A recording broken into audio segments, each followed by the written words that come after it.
കേരളത്തിലെ സാമ്പത്തിക പ്രതിസന്ധി കടുക്കുന്നതിനാൽ ആദ്യമായി ശമ്പള വിതരണവും തടസ്സപ്പെട്ടിരിക്കുകയാണ്. ട്രഷറിയിൽ മതിയായ പണമില്ലാത്തതാണ് ശമ്പള വിതരണം മുടങ്ങാൻ കാരണം. 1 ലക്ഷത്തോളം സർക്കാർ ജീവനക്കാരുടെ ശമ്പളമാണ് ആദ്യമായി മുടങ്ങിയത്. ട്രഷറിയിൽ കൂടുതൽ പണം എത്തിയാലേ സർക്കാർ ജീവനക്കാരുടെ ശമ്പളം മുടങ്ങാതെ വിതരണം ചെയ്യാൻ കഴിയൂ. പെൻഷൻകാരുടെ സ്ഥിതിയും ഇതുതന്നെ. പെൻഷൻ വിതരണം പൂർത്തിയാകാൻ ദിവസങ്ങൾ എടുത്തേക്കാമെന്നാണ് റിപ്പോർട്ടുകൾ. ബാങ്കുകൾ വഴി പെൻഷൻ വാങ്ങുന്നവർക്കാണ് തിരിച്ചടിയായത്. ട്രഷറിയിൽ പണമെത്തിക്കുന്നതിനായി പൊതുമേഖലാ സ്ഥാപനങ്ങളുടെ ലാഭവിഹിതവും ട്രഷറിയിലേക്ക് മാറ്റാൻ നിർദ്ദേശം നൽകിയിട്ടുണ്ട്. എംപ്ലോയീസ് ട്രഷറി സേവിങ്സ് ബാങ്ക് അക്കൗണ്ടിലാണ് ഓൺലൈനായി ശമ്പളം എത്തുന്നത്. ഓൺലൈനായി വ്യക്തിഗത സേവിങ്സ് അക്കൗണ്ടുകളിലേക്ക് പണം കൈമാറുന്നത് ഒരു അറിയിപ്പുണ്ടാകുന്നതുവരെ നിർത്തിവെക്കാനാണ് നിർദ്ദേശം നൽകിയിരിക്കുന്നത്. ഭൂരിഭാഗം സർക്കാർ ജീവനക്കാരും ട്രഷറിയിലെ ഓൺലൈൻ അക്കൗണ്ട് വഴിയും ബാങ്ക് അക്കൗണ്ട് വഴിയും പണം സ്വീകരിക്കുന്നതിനാൽ ഇത് ഇവർക്ക് കനത്ത തിരിച്ചടിയാകും. വരും മാസങ്ങളിലും ഇതേ സ്ഥിതി ആവർത്തിക്കുമോ എന്നതിലും വ്യക്തതയില്ല.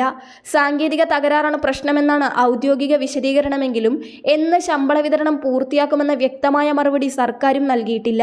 സംസ്ഥാനത്തിന്റെ കടമെടുപ്പ് പരിധി കേന്ദ്ര സർക്കാർ കുറച്ചതാണ് പ്രതിസന്ധിക്ക് കാരണമെന്ന് സംസ്ഥാന സർക്കാർ പറയുന്നു. ഇത് സംബന്ധിച്ച കേരളത്തിന്റെ കേസിൽ മാർച്ച് 6-ന് സുപ്രീം കോടതി വാദം കേൾക്കും. കോടതി വിധി അനുകൂലമായി കേന്ദ്രം കടമെടുപ്പ് പരിധി കൂട്ടിയാൽ പ്രതിസന്ധിക്ക് താൽക്കാലികാശ്വാസമാകും. കേന്ദ്രം ഇതുവരെ സംസ്ഥാനത്ത് കൈമാറിയത് ധനസഹായമല്ല, നികുതി പിരിവിന്റെ വിഹിതമാണെന്ന് ധനമന്ത്രി വ്യക്തമാക്കിയിട്ടുണ്ട്. എന്നാൽ ശമ്പള പെൻഷൻ വിതരണത്തിനായി ഇതുമാത്രം പോരാത്ത സ്ഥിതിയാണ്.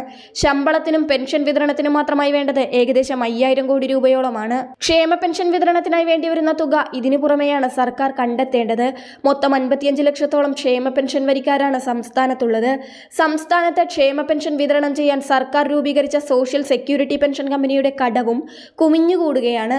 ഈ കടം വീട്ടാനും സർക്കാരിനാകുന്നില്ല. വിവിധ ബാങ്കുകളിൽ നിന്നെടുത്ത ഏകദേശം 3412 കോടി രൂപയുടെ തിരിച്ചടവ് കാലാവധി എത്തിയിട്ടും തിരിച്ചടയ്ക്കാൻ കഴിയാത്തതാണ് സ്ഥിതി. വിവിധ പ്രാഥമിക സഹകരണ സംഘങ്ങളുടെ കൺസോർഷ്യം രൂപീകരിച്ചായിരുന്നു പെൻഷൻ കമ്പനി വായ്പയെടുത്തത്. ഫലത്തിൽ കുമിഞ്ഞുകൂടുന്ന കടത്തിന് മുന്നിൽ നട്ടം തിരിയുന്നതാണ് സർക്കാരിന്റെ അവസ്ഥ. നഷ്ടത്തിലായ പൊതുമേഖലാ സ്ഥാപനങ്ങൾ സൃഷ്ടിക്കുന്ന ബാധ്യതകൾ വേറെയും.